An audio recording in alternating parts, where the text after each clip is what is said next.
Evet, konuya hakim olabilmek için önce basit sorularla başlayalım. Niçin giyiniriz? Kışın sokağa çıkarken ne giyeriz? Niçin su altı dalışlarında özel giysi giyilir? Niçin uzay giysisine gereksinimimiz var?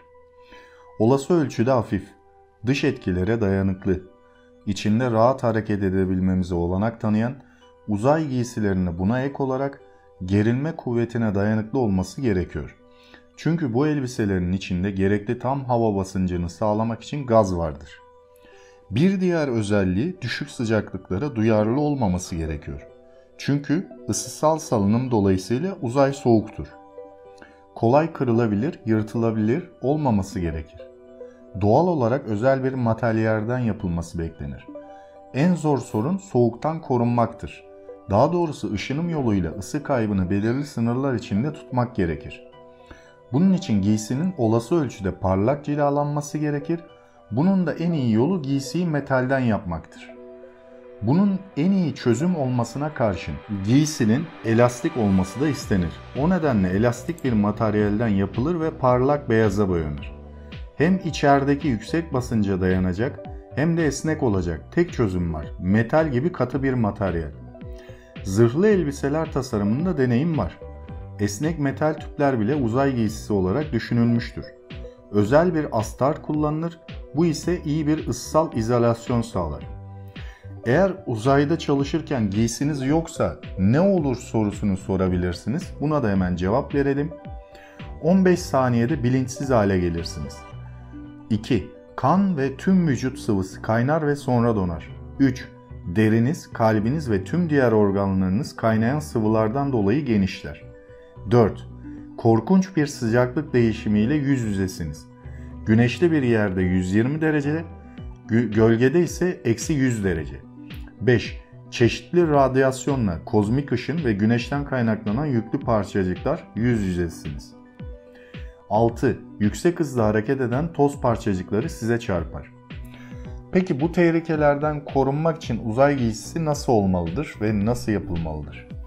Basınçlı bir atmosfere sahip olmalı, oksijen sağlamalı, sizden çıkan karbondioksiti yok etmeli, sıcaklık açısından size bir konfor sağlamalı, gök taşlarından sizi korumalı, belirli bir limite kadar radyasyondan korumalı, temiz, iyi bir görüş sağlamalı, giysi içinde kolayca hareket etmenizi sağlamalı, ana araçtaki komutan ile iletişimi sağlamalı, uzay aracının dışında kolayca çalışmanızı sağlamalı.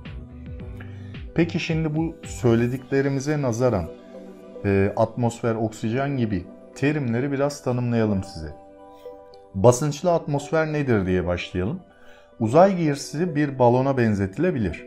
Neopreten denilen yapay lastik ile dokunmuş su geçirmez bir kumaşla kaplanır. Dışarıdaki bir kaynaktan özel bir pompa ile hava basılır. Normal atmosferik basıncın altında bir basınç uygulanır. Uzay mekiğinin kabininde ise bir atmosferik basınç vardır. Airlock'taki basınç da düşüktür. Astronotlarda da basınç değişikliğinden dolayı vurgun yeme riski vardır. Oksijen nedir kısmına bakalım ve uzay giysisindeki durumuna bakalım. Uzay giysisi normal hava kullanmaz çünkü düşük basınçta akciğer ve kanda düşük oksijen yoğunluğuna neden olur. Yüksek dağlara çıkarken bu belirtiler gözlenir. O nedenle solumak için sadece oksijen verilir. Uzay aracından bir hortumla veya yaşam desteği sağlayan bir sırt çantasıyla. Uzay mekiği ve uzay istasyonunda ise tam bizim soluduğumuz hava verilir. Uzay yürüyüşüne çıkmadan önce saf oksijen soluyan astronotlar vurgun yemekten kurtulur. Şimdi karbondioksitin durumuna bakalım. Nefes aldığımızda karbondioksit çıkarırız. Giysinin içinde karbondioksit yoğunluğu öldürücü seviyeye çıkabilir. Uzay giysisi atmosferindeki fazla karbondioksit dışarı atılmalıdır. Bunun için lityum hidroksit kutusu kullanılır. Bu kutu ya uzay aracının içinde ya da sırt çantasında bulunur. Ve şimdi sıcaklık durumuna bakalım.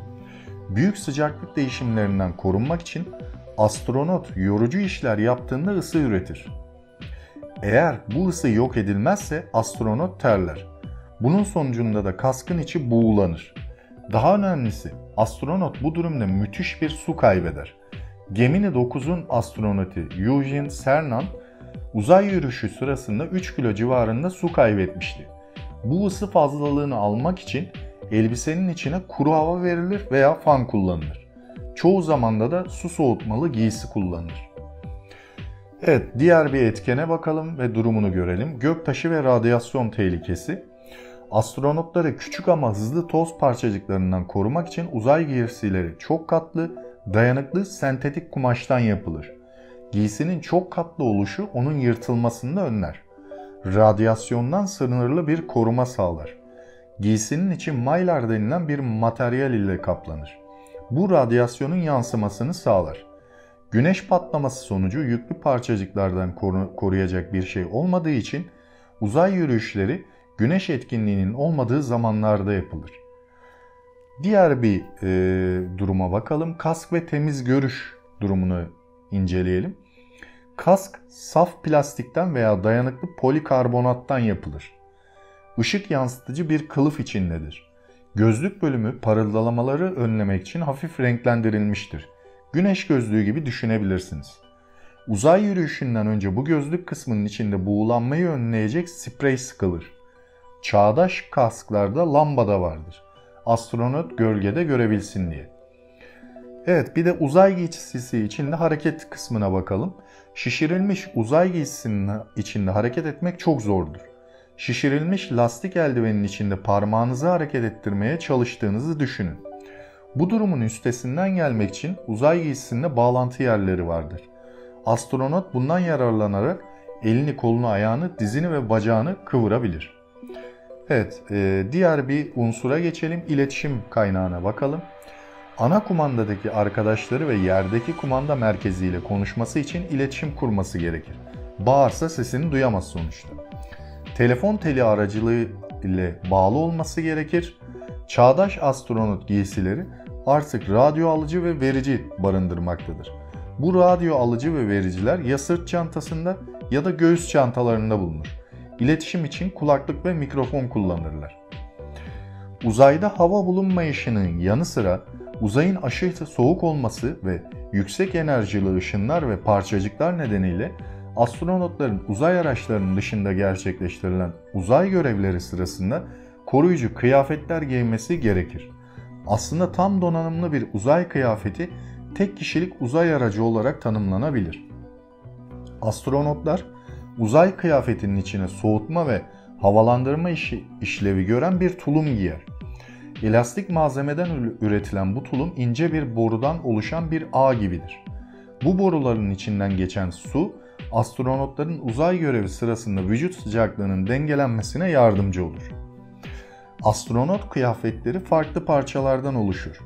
Gövdenin üst kısmını kaplayan bölüm dayanıklı ve sert bir malzeme olan cam elyafından, cam ile güçlendirilmiş plastik ile üretilmiştir. Kolları ve bacakları koruyan kısımlar bu sert gövdeye bağlanır. Uzay kıyafetinin esnek kısımları farklı malzemelerden üretilen çok sayıda katmandan oluşmaktadır. Bu katmanların her birinin farklı işlevleri vardır. Örneğin en dış katman 3 farklı özellikle malzemenin bileşiminden üretilir. Bunlardan biri kurşun geçirmez yeleklerde kullanılan bir malzeme türüdür. Diğer iki malzeme yanmaya karşı dayanıklı ve su geçirmezdir. En dış koruyucu katmanın altındaki 7 katman astronotları sıcaklık değişimlerine karşı korur. Örneğin Uluslararası Uzay İstasyonu'ndaki astronotlar uzay yürüyüşleri sırasında 150 derece ve eksi 120 derece arasında değişen sıcaklıklara maruz kalabiliyor. Bu katman ayrıca astronotları yüksek hızda hareket eden küçük parçacıkların zararlı etkilerinden de korumaktadır. Uzayda hava olmadığından insan vücudundan normal atmosfer koşullarında sıvı halde bulunan bazı maddelerin vakum koşullarında gaz hale dönüşmesini engellemek için dış basıncın uygun değerde tutulması gerekir. Uzay kıyafetlerinde bu amaçla oksijen basınçlandırılmış bir katman bulunur. Bu sistemde kullanılan oksijen aynı zamanda astronotların nefes almasını da sağlamaktadır. Uzay kıyafetlerinde kullanılan kasklar hem koruma görevini tam olarak yerine getirmeli hem de astronotlar için yeterli görüş imkanı sağlamalıdır. Bu amaçla kaskın vizörü astronotları güneşten gelen ışınların ve yüksek hızda hareket eden parçacıkların zararlı etkilerinden korumak için polikarbonattan üretilir ve altın parçacıklarından oluşan ince bir tabakayla kaplıdır. Astronotların bir sırt çantası gibi sırtlarına giydiği yaşam destek ünitesi, astronotların uzay yürüyüşleri sırasında hayatta kalmaları için gerekli sistemlerin solunum ve basınçlandırma için gerekli oksijen, solunum sonucu açığa çıkan karbondioksitin uzaklaştırılması, soğutma suyu, elektrik enerjisi kaynağının çalışmasını sağlar. Uzay kıyafetlerinde astronotların ekip üyeleriyle bağlantı kurmasını sağlayan iletişim sistemleri de bulunur. Şimdi buradaki duruma ek bir bilgi daha vermek isterim. Astronotların uzun uzay yürüyüşleri sırasında, ki bu en çok Hubble görevinde olmuştu ve bir belgeselde de dinlemiştim. Burada uzay kıyafetlerinin içinde tuvalet ihtiyaçlarını gidermeleri için bir mekanizma bulunuyor. Tabii ki bu mekanizma astronotların küçük ve büyük ihtiyaçlarını karşılamak amacıyla direkt içten vaziyette yerleştirilmiş durumda oluyor. Bunu yine belgeselde bu şekilde tarif ediliyor. Ek bir özellik de uzay istasyonundaki uzay yürüyüşlerinde Canadarm denilen, Kanada'nın geliştirmiş olduğu bir kol vasıtasıyla da yine uzay yürüyüşü yapılabilmektedir. Burada da yine eğer uzun süreli görevler olursa yine uzay istasyonundaki astronotlar için de aynı şekilde yine tuvalet ihtiyaçlarını karşılayabilecekleri, uzun görevlerde bulunabilecekleri astronot kıyafetleri veriliyor. Ve şu anda bildiğim kadarıyla da NASA'nın geliştirmekte olduğu bir astronot kıyafeti mevcut. Çeşitli özel firmaların da yine geliştirmekte olduğu ve şu an kullanılan uzay kıyafetlerinden farklı olarak daha da gelişmiş astronot kıyafetleri piyasaya çıkmak üzere. Hatta NASA'nınki bayağı bir geliştirilmiş durumda. Muhtemelen de Artemis denilen ay görevinde kullanılması planlanıyor eğer bir değişiklik olmazsa. Niye böyle konuşuyorum? Çünkü NASA'nın ya da diğer firmaların yapacağı görevlerde biliyorsunuz ki çoğu zaman değişiklikler olabiliyor. Belki deneme esnasında ve test esnasında yeterli verimliliği sağlamaması yönünden iptal edilebiliyor. Başka bir ek bilgi daha, uzay yürüyüşlerinde genellikle astronotların en büyük karşılaştığı durum bu ışık patlamaları diye yansıyan bazı ışıkları görmeleri oluyor. Bununla alakalı da yeni yapılan astronot kıyafetlerini bunu engellemek için vizörlerine daha gelişmiş bir yapı entegre ediliyor. Bununla ilgili de bir bilgiyi belgeselde izlemiştim. Ek bilgilerle birlikte astronotların kıyafetleri ve yapısı hakkında sizlere bilgi vermek istedim. Videolarıma yorum ve beğeni yapmayı unutmayınız. Bir sonraki videomda görüşmek üzere, hoşça kalın.